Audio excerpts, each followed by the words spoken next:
Our guest on the HubCast today developed an eye for interior design, watching her mother, an antiques dealer and interior designer, transform the period homes of her childhood. Today's guest had a lengthy career in communication, marketing and PR for high-end lifestyle brands before following her passion for interior design just 2 years ago. Let's find out how she made the move.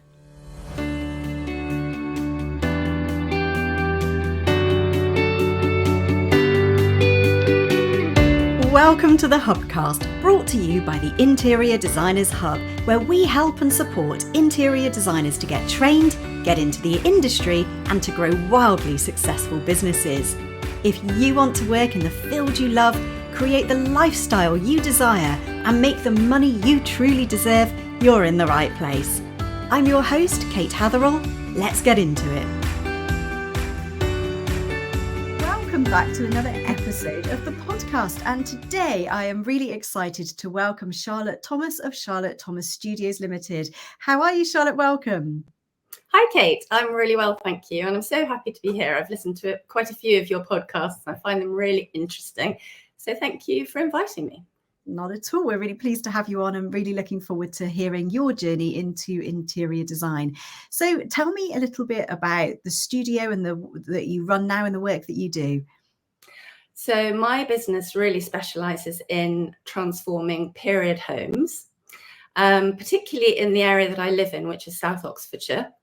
But because I've spent a lot of time in London, living in London in period homes as well, I also work in that area too. Amazing. And how long have you been up and running? I've been up and running for almost 2 years now. Brilliant. Okay, so up and running for 2 years. And so have you had a whole other kind of career or several careers before you got to this point? Well, I've had one big career, as you can imagine, which was specialising in communications for high-end lifestyle brands.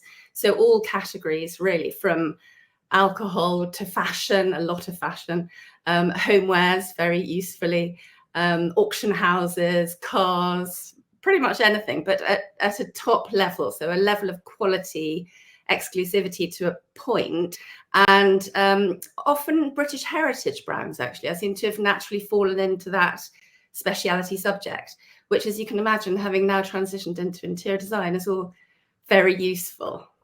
Amazing. I can imagine. And also that kind of brand exposure that you must have had. So that kind of product awareness throughout your previous career as well. Absolutely. I think it makes the fact that I specialize in period houses really makes sense. I suppose it was just a natural, obvious thing for me to do. It wouldn't have made sense to have done anything else, really, because I understand quality, I understand heritage, history, the stories behind a brand, a house, all these things just kind of play into what I'm doing now, it's just made actually quite a seamless transition, to be honest. I love that. There's a speech that was done by Steve Jobs. I think it was his, was it a Harvard speech? And he talked about that you don't ever understand how the connections are made. It's only when you look back that you can see how it's joined up, and it's so that's kind of been true for you. So interesting and so true. And actually, I think a lot of it comes back to the fact that when I was growing up, my parents always gravitated towards old houses. And because my mum was an English antiques dealer, and then she had her own shop in Tunbridge Wells and then became an interior designer. So I'm second generation, which is always nice. I lived in really pretty houses that were, when we first bought them, complete wrecks a lot of the time. My mum would always find the worst house on the best street, that kind of thing. And have a great time doing them up and then think, okay, I've done that now, a bit bored, let's move house. So I ended up with a lot of bedrooms to do for myself, which was always quite fun. I didn't mind moving house at all. Amazing. And I guess you must have kind of absorbed that, even if it wasn't consciously, throughout your childhood, seeing how schemes were put together. Yeah, I completely agree. That's exactly what I realized had happened. And of course, as I was going through my communications, marketing and PR career for so many years, I hadn't realized that I just had this kind of natural ability, the eye or whatever it is, or the gut feeling to put colors and textures and shapes and, to understand the light, all of those things. Just is naturally in me, and that's such an advantage. So I'm so glad I've now realized I can actually take advantage of it. Yeah, absolutely. It's that thing where it's naturally, but it's actually stuff that you've absorbed throughout, you know, a lifetime of having had those experiences. Absolutely. So thinking back then, obviously you didn't go into interior design back when you were starting your career. Has interior design been something that you've realized more recently as an area you want to move into, or has it been something that's kind of been a passion that you've always pursued? It's always been there, to be honest. And I think this happens with a lot of people. I've noticed even on your previous podcasts, your guests have said things like, when I was a child, I used to play around with the layout in my room, or, change the cushions a lot or whatever. I obviously was surrounded by all of this interior design and antiques lifestyle that my mother was creating. So yes, it seeped into my soul, I suppose. But certainly when I bought my first ever flat in London, I remember thinking, oh my goodness, this is heaven. I now have free reign to do what on earth I want to these, however many, not many rooms I had. And it was so exciting. And I realized then that I had a real love, and quite a confident love, of color. Not in a garish way, but kind of earthy colors, muted tones, natural. And I mean, I remember painting my sitting room chocolate brown, which of course this year is terribly trendy, but I was slightly before my time, maybe, I don't know. But I just had such a wonderful time. And I found a wrapping paper in Paper Chase on Tottenham Court Road that was a lizard skin textured white wrapping paper with grey veins in it. And I remember buying the last 50 sheets and taking it home to the decorator. Can you use this in the loo, please? And he was horrified. Amazing. Oh, I love that. It's great. I love that. And you look back at the stories of kind of, your earlier sort of forays into it. And I remember that myself entirely. I mean, I was at university and I was allowed to decorate my my house, my student rented house, and the landlord didn't mind at all. And I look back now and I think I wish that I'd had your lovely taste for colour, because I think I painted the walls in some kind of garish orange. Oh my goodness. The landlord must have gone around with magnolia afterwards. How funny. Good old magnolia saves the day.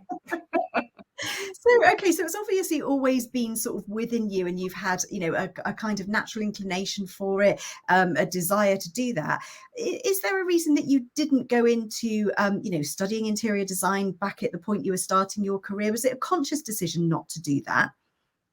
No, it wasn't conscious. I suppose I felt, because it was so much part of my life, I almost didn't need to make a career of it. Not that I didn't need to study, because actually when I did decide a few years ago to take it seriously and to make it my profession, I did take myself off and I did get qualified, because I didn't want to be one of those people who says, oh, my mom's an interior designer, I'm so natural.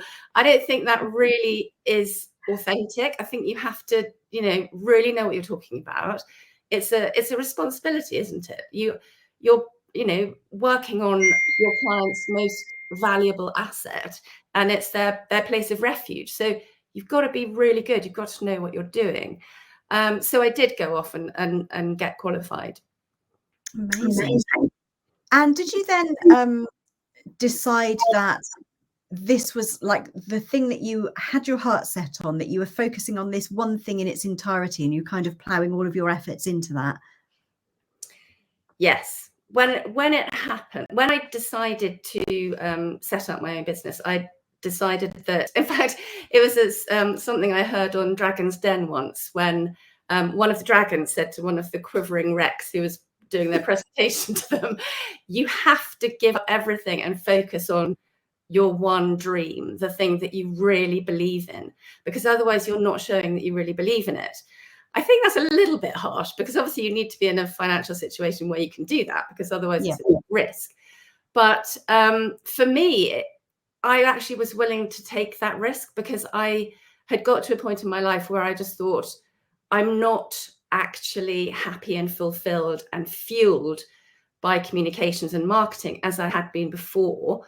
Partly, I think, because I'd never really explored the very creative side of myself, but also because over the years, obviously marketing has become, dare I say it, slightly less creative, slightly less person to person, and much more Excel spreadsheet data analytics driven, which is all very well and obviously progress, but it doesn't play to what lights my fire. Yeah, yeah, and it's, I guess, less creative than you would like it to be. Yeah, exactly. And so was that a gradual realization that you were moving away from the marketing, communications and PR? Or was it just one day you were like, no, I've had enough of this now, I need to make a change? It's funny because actually in my memory, it feels like a combination of both. Okay. What actually happened was I realized over time that every time we moved house, we favored old houses. And actually a little bit like my mother had done. She'd always gone for the worst house in the best street and taken on the hell of doing it up from scratch and re-roofing and goodness knows what. And some of the, two of the houses that I ended up buying with my husband were grade 2 listed houses. And that all sounds terribly extravagant and expensive. But actually, if you do buy a listed building in a bit of a wreck state, it can become something utterly beautiful and obviously much more valuable, but it's a real project. And because I was doing more and more of those for us, I obviously learned so much along that journey.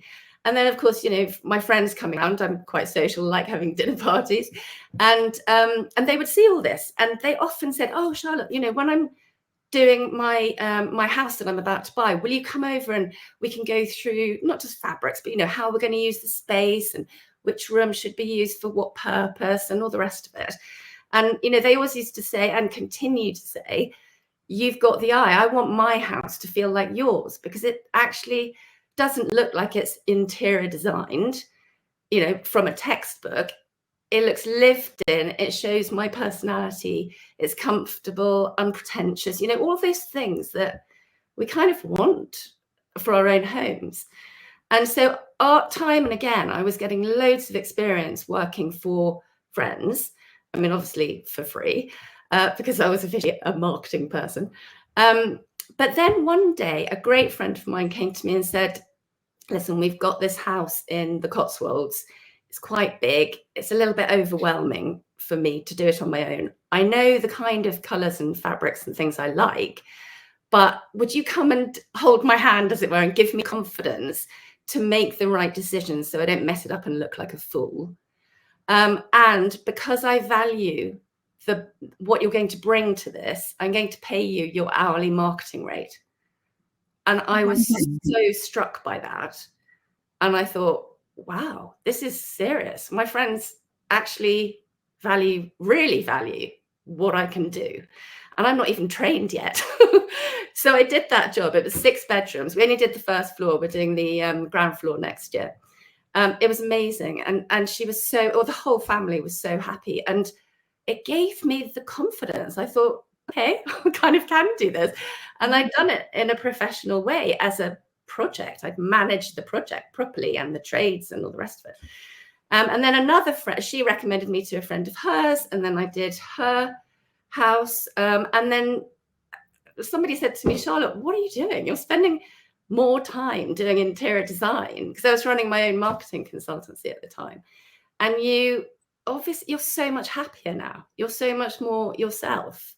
Wow. Do it properly. That's amazing. And you know, one of the best things that I just heard you say as well is that people used to come round and they would say that it was about how the home made them feel. It wasn't that you made it look nice, although I'm sure that's, you know, what also there, but the feeling that you created with it as well. It was that feeling that they wanted to get. Completely. And actually, that's one of the first questions I ask my clients now. Obviously, having taken into consideration the architecture, the history, the setting of the property first, I always say, okay, so with this room, how do you want to feel, and how do you want your visitors to feel when they come into this room, and what purpose is it going to be used for throughout the day? Because obviously that could change as well. And feelings are so, I mean, it's really all about that, isn't it? It's about the emotion of it and how happy and content and secure your home can make you feel. And let's face it, the big wide world is quite a stressful place, particularly at the moment. And if your house isn't a refuge, a sanctuary, then you're probably going to be quite stressed. I love that. I love that, absolutely. So that moment where obviously you're now beginning to get people really kind of taking your skill set seriously. Was there a moment where you were like, okay, now I'm going to kiss goodbye to the PR and marketing? Was it like an abrupt kind of, I'm stopping that and I'm starting this, or was there kind of an overlap with them? There had to be a bit of an overlap because I had 2 clients at the time. And obviously I had a contract, so I was on however many months' notice. But one of them was a startup, and it would have been wrong of me to have just said, okay, I'm off, I've changed my mind. Yeah. So I honored that, and I supported them until they didn't need me anymore. And I was only ever employed for the beginning of it anyway, so that was fine. But I had it in my mind very clearly that if I wanted this business to be a success, and it needs to be a commercial success for me, it's not just something I'm doing on my kitchen table for the hobby, that I really needed to put everything into it. And a lot, as you know, of being an entrepreneur is there are never enough hours in the day. So there's no way I could do the marketing as well. And I've got 2 children and, and life. Amazing. So looking at that kind of journey, and, you've got to where you are now, which is fantastic. And you're clearly, loving it and bringing, all of those lovely feelings into what you do. But was it always easy, or were there obstacles, fears and worries along the way?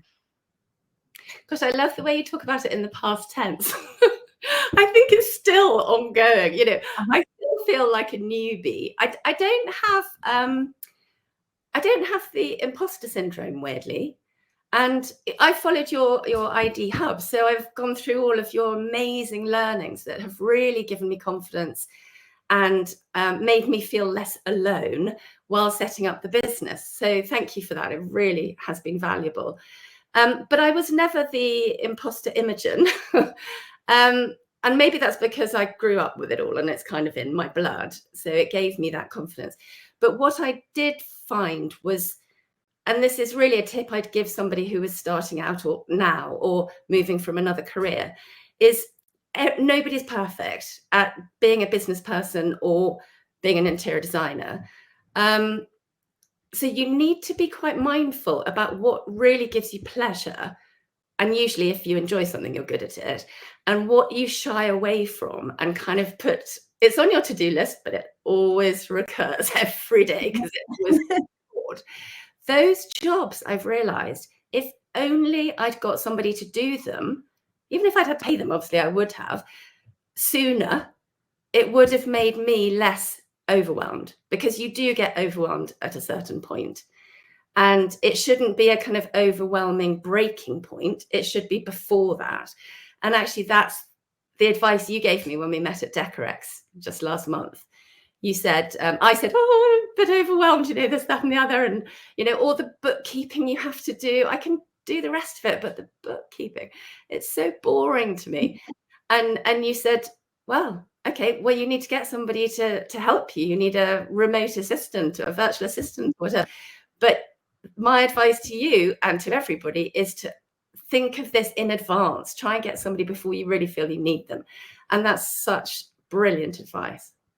And I also think as well that people are too late to outsource things, and that you need to kind of identify quite early on, as you said, the things that you enjoy doing, the things that you don't enjoy doing, exactly as you said, those things that, languish on your to-do list and always get pushed to the bottom. But actually, the sooner that you identify those things and the sooner that you outsource, the more time that gives you for you to be in, what they call your zone of genius. But really, it's the work that makes you happy, the work that lights you up, because that's what's going to sell your business for you.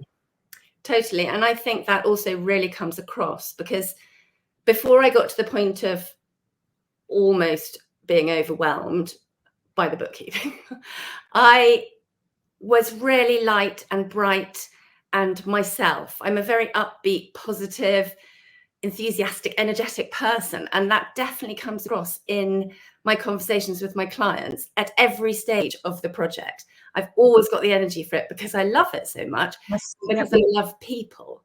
So that combination really rubs off on them and they get energized and everything's great. But when I got to near that point, I remember feeling quite sapped of energy. And I really was aware of that. And I thought, whoa, hang on a second. Maybe this is one of the reasons why so many businesses in the first few years fail. Because you suddenly feel like you have no energy. You're not quite sure which direction to go in. But actually, you were on the right track in the first place. It's just you needed a bit of help.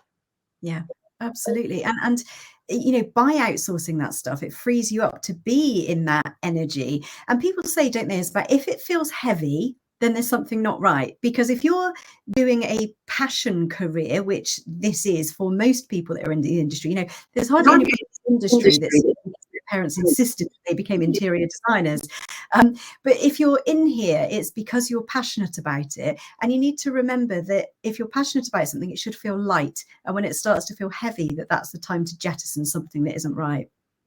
That's a really good thing to continue to watch, I think, throughout my journey, as it were, because, as I was saying, it's very much, I still feel it's in its infancy. I mean, yes, it's going extraordinarily well, much better than I was ever expecting, which is wonderful. I'm really lucky. But I think you have to keep watching yourself and being mindful of what feels light and what feels heavy and doing something about it, not putting your head in the sand and hoping it's all going to go away. Because of course it's not. It's just going to pile up and get worse and then possibly overwhelm you and make your business fail, because it's at that point you're going to lose confidence and say, oh, maybe I should never have done this in the first place. Yeah, absolutely.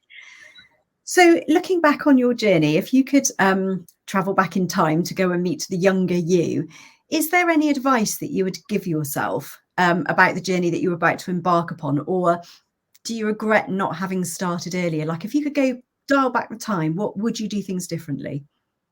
Well, firstly, I would be more aware of my weaknesses, not so much weaknesses, but things I don't like doing, the heavy things, as we were just talking about, and get help.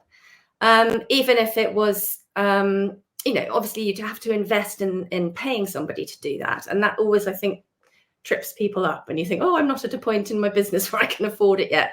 You can afford it, because it could actually save your business and make it successful. So definitely that. I think the other thing that I do is, because I think I'm naturally quite confident, but I think sometimes I feel that a decision is just too big to be made, even though I know the answer, as in I know the right thing to do, but it's just a little bit scary. I just sometimes think, well, how much easier would my life be and this particular job in my career be if I wasn't like this, if I didn't feel overwhelmed, if I wasn't an overthinker? And so I actually just flick a switch in my head and I just think, I'm just going to do it. Wouldn't it be nice to be able to do that? Well, I kind of can. It's really strange. I kind of numb myself to the situation because I've already made the conscious decision, or rather the intellectual decision, I suppose, that I'm going to do this.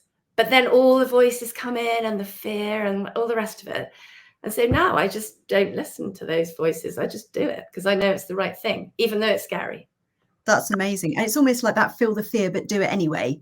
Gosh, yes, you're so right. That book, I remember that book. Yeah, absolutely. So true. It's absolutely, it sounds possibly a little bit crazy, but I think you always have a gut feeling. And if you use a little bit of intellect and your experience as well and make the right decision, don't then listen to all the overthinking voices in your head, because that's when it all goes wrong. Just stop thinking. Just do it. Just stop thinking. There's going to be our takeaway from today. Not in every situation. Charlotte, that's been so helpful to hear your journey into interior design and how you've made it into the industry now, doing something that you're clearly very talented at and something that you love as well. So thank you for sharing that with us today. Well, that's so kind of you to say. I've really enjoyed talking about it and talking to you and hearing your thoughts on the whole process. Thank you. Charlotte, before you go, would you be happy to play a game of designer this or that? Of course I would. I'm dying to do it. Amazing. I'm going to put 1 minute on the clock and then I'm going to give you some choices. Are you ready? I think so. Scandi or boho? Scandi. Formal or casual? Casual. Neutral or colourful? Colourful. Leather or vegan? Leather. Floral or plain? Floral. Art Deco or pop art? Neither.